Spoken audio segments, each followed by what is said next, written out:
Est-ce que tu peux me parler de la modernisation de ta ligne au centre de tri? Ben oui, en fait, c'est des travaux qu'on avait annoncés il y a même plus qu'un an, là, qu'on a entrepris il y a plus qu'un an. En fait, l'idée, c'était de se donner un petit peu plus de capacité de production parce qu'on était à côté. C'est un processus, on a procédé par un appel d'offres, bon, etc. Et il y a un fournisseur qui nous a proposé une option qui était assez innovante parce que ça utilise, oui, un équipement qui est bien connu, qui s'appelle le trieur optique, mais nous, la façon qu'on fonctionne, c'est une séquence... ce sont des boucles. Alors, la matière va revenir plusieurs fois. Certaines matières vont revenir plusieurs fois dans la boucle pour être finalement séparées par la machine, par le trieur optique. Donc, ça fonctionne toujours de la même façon pour les arrivages, c'est-à-dire que les camions arrivent, sont déversés sur la plateforme d'arrivage et là, on a un équipement qui va prendre la matière, qui va déposer ça dans le convoyeur pour le monter vers le pré-tri, où on a encore un pré-tri manuel, donc des employés qui vont retirer les matières qui n'ont pas d'affaires là, qui pourraient briser nos équipements, des barres de fer, des sortes d'affaires, là, des grillages. Je pense qu'on va pouvoir vous en montrer plusieurs exemples. Mais si on ne retire pas ces matières-là, qui ne devraient pas se retrouver dans le bac bleu, soit dit en passant, donc si on ne les retire pas, on a des problèmes de bris mécaniques par la suite. Alors nos trieurs travaillent très fort à retirer ces matières-là. Une fois que ces matières-là sont retirées, là, on passe dans la partie mécanisée.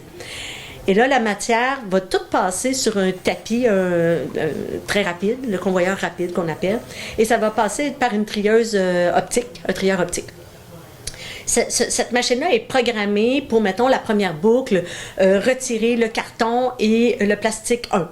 Alors, il y a une matière qui est soufflée vers le haut, l'autre qui est soufflée vers le bas, et ça s'en va dans des convoyeurs attitrés, et là, ça s'en va vers les bonnes réserves. Le reste de la matière va revenir en boucle pour la deuxième phase. La deuxième phase, on va retirer peut-être le plastique 2 et le papier. Et là, même chose...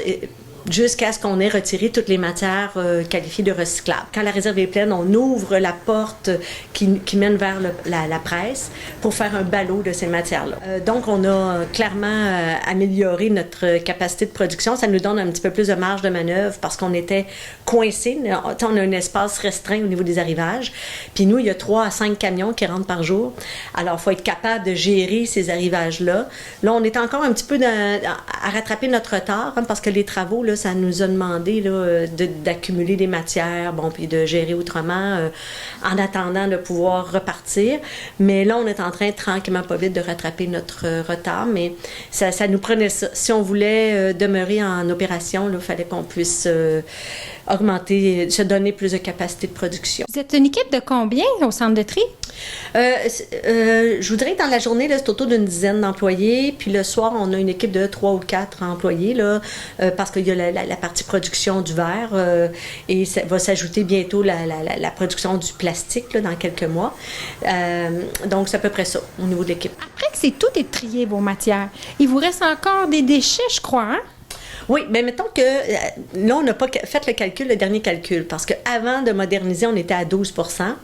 Puis dans le 12 %, il y avait facilement, je dirais, 8 % de matière qui ne devraient pas se retrouver dans un bac bleu, là, qui ne sont pas des matières recyclables, là, qui sont des affaires qui ne devraient pas se retrouver là. Puis il y avait un autre ratio qui était souvent soit des matières qui ont passé tout droit dans le système ou des matières qui n'ont pas de marché de valorisation, de recyclage. Actuellement, à vue de nez, là, je pense qu'on doit être autour de peut-être 8 % de rejets, puis principalement des matières qu'on ne devrait pas recevoir. Sur 4000 tonnes, c'est facilement 300-350 tonnes qu'on doit, nous, remettre dans des conteneurs à déchets. Le camion à déchets va retourner à Gaspé pour aller vider ça au site d'enfouissement. On perd énormément d'argent là-dessus, là, donc on perd. Tout le monde paye ça, là. Alors, ça, il faut travailler très fort là-dessus, faire comprendre qu'il faut changer cette pratique-là. Est-ce que ça arrivait souvent que la ligne de tri brisait à cause d'objets qui n'avaient pas sa place? Bien, depuis qu'on est installé comme ça, là, c'est arrivé 5-6 fois, dont un bris majeur dont on a beaucoup parlé cet été, là, qui a coûté comme 100 000 $. Mais c'est ça, c'est à peu près 5-6 fois. Donc, il faut être extrêmement vigilant. Puis on a une équipe qui est... Nous, c'est une équipe qui est ici depuis longtemps. Hein, j'en parle T'sais, à chaque fois, j'essaie de vraiment de mettre le spot sur eux autres parce que c'est eux autres qui font le gros travail. Puis, ils sont très habiles, ils vont détecter rapidement ces matières-là, mais c'est sûr qu'il arrive tout le temps un moment. La semaine dernière, on a un équipement, il y a une chaîne qui a cassé, c'est une pièce métallique grosse comme ça, là. Qui l'avait brisé. Qui l'a brisé, là, qui est très épaisse, qu'on ne devrait pas retrouver, qu'il n'y a pas d'affaire dans le bac bleu. Là. C'est pas une matière, c'est pas un contenant, c'est pas un emballage. Alors, voilà, il faut être vigilant.